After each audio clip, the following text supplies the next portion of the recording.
చేస్తున్నారు. దీనికి ఎవరు భయపడరు. ఇక్కడ ఉన్నది బీజేపీ నరేంద్ర మోడీ ప్రభుత్వం. దీనికి మొన్న జూబ్లీ హిల్స్ ఇటీవల ఎలక్షన్లలో రేవంత్ రెడ్డి పాకిస్తాన్ వాడు భారతదేశాన్ని ఉద్దేశించి ముట్టిగా నన్ను మాట్లాడిండు. కానీ భారతదేశంలో నరేంద్ర మోడీ ప్రభుత్వం ఉన్నది. నిన్నే ముఖం మీద అనేటట్టు మేము పరిపాలిస్తాం. వచ్చేసారి కూడా బీజేపీ ప్రభుత్వం వస్తుంది. నిన్నాక మొన్న గోదావరి కన్నా మా ఆలయాలను హిందూ ఆలయాల మీద మరి కమిషనర్కు సిగ్గు లేదా, కలెక్టర్కు సిగ్గు లేదా, అక్కడ ఉన్న మక్కర్ సింగ్ ఆ బాంబు పైన ఉన్న వీళ్ళు ముగ్గురు చచ్చిపోతే మంచిగా ఉండాలని అనుకుంటున్నాం మేము. అది ఇక్కడ ఉన్న ముస్లింలు కూడా అక్కడ జరిగింది ముస్లింల అటాక్. అంతకుముందు పహల్గాం యుద్ధం జరిగినప్పుడు ముస్లింలు బాయ్ ఇండియాలో ఉన్న కొందరు అన్నారు. కానీ ఈ ముస్లింలు మరి ఈ దాడికి సహకరిస్తారా లేకపోతే విభేదిస్తారా? మరి వాళ్ళు ఇంతకుముందు ఎందుకు ముందుకు ఎత్తలేరు, ఎందుకు ఎత్తలేరు? ఒక భారతీయ జనతా పార్టీ మాత్రమే ఈ నిరసన కార్యక్రమం, ఈ ఉగ్రవాదుల దిష్టిబొమ్మ దహనం ఎందుకు చేస్తారు? మరి కాంగ్రెస్ పార్టీ భారతదేశంలో లేదా?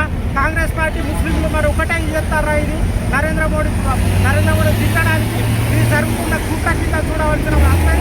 కానీ మేము దీని ఉపం రాబోయే కాలంలో మేము తీసుకునే కఠిన చర్యకు రేవంత్ రెడ్డి, విజయ రమణారావు, మక్కల్ సింగ్ ఠాకూర్ వీళ్ళంతా బాధ్యత వహించవలసి వస్తుంది. ఇక్కడ ఉన్న ముస్లిమ్స్ కూడా హెచ్చరిస్తున్నాం. మీరు చేయకపోతే మేము కూడా వేరే మీ షాపుల కడ కొనడు, మా హిందువుల దగ్గర జెండాలు కాషాయ జెండాలు పెట్టుడు, మీ దగ్గర బిజినెస్ చేయకపోవడం మాకు కూడా మార్గాలు తెలుసు.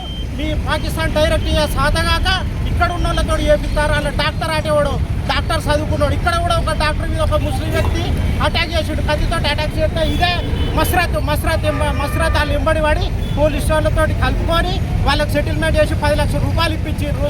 మరి అప్పుడు ఈ ముస్లింలు భారతదేశంలో ఉంటారు. మరి వీళ్ళది భారతదేశంలో ముస్లింలు కాదా? పాకిస్తాన్ వాళ్ళు ఈ ముస్లింలు ఒకటేనా? వీళ్ళు చెప్పవలసిన ఉన్నది. వీళ్ళు కూడా రోడ్ల మీదకి వచ్చి వాళ్ళ ఉద్దేశం ఏదో చెప్పవలసిన ఉన్నది. ఇది నరేంద్ర మోడీ ప్రభుత్వం అంటే మీరు ఇవ్వలేం చేయలేరు. దీనికి తగిన గుణపాఠం మళ్ళా త్వరలోనే చెప్పబోతున్నాం.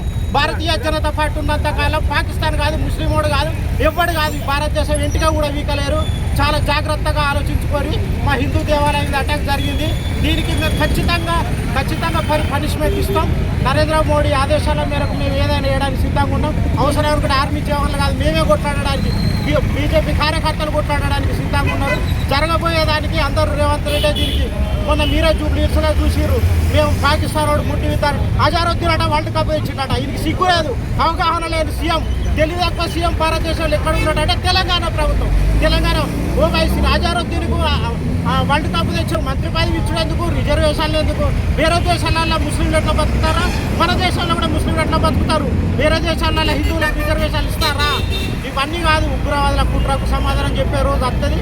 మీరు చూసుకుంటుండ్రి, అన్నీ జరుగుతున్నాయి. ఒక వారం రోజులు లేకపోతే మళ్ళీ వీళ్ళు ఎవరు చెప్పించారని మొత్తం చెప్తాం. వాళ్ళ ఎవరు అటాకులు జరుగుతాయి. ఖబర్దార్, భారతదేశ జోలికి వస్తే ఎవరు వచ్చినా కానీ ఉగ్రవాదులకు చెప్తున్నాం, సహించేది లేదు. ఉన్న పహల్గాం యుద్ధం వచ్చాడు, ఎక్కడోళ్ళు అక్కడ దొరకడం సభ్యులు గుర్తుందా? నరేంద్ర మోడీ ఎవరికి భయపడాడు? అమెరికాకు భయపడాడు, ఎవరికి భయపడాడు? నరేంద్ర మోడీ కింగ్, నరేంద్ర మోడీ హిందువుల దేవుడు. నరేంద్ర మోడీ ఉన్నంతకాలం భారతదేశాన్ని ఇంటే కూడా ఎవరు కూడా ఏం బీకలేరు. భారత్ మాతా కీ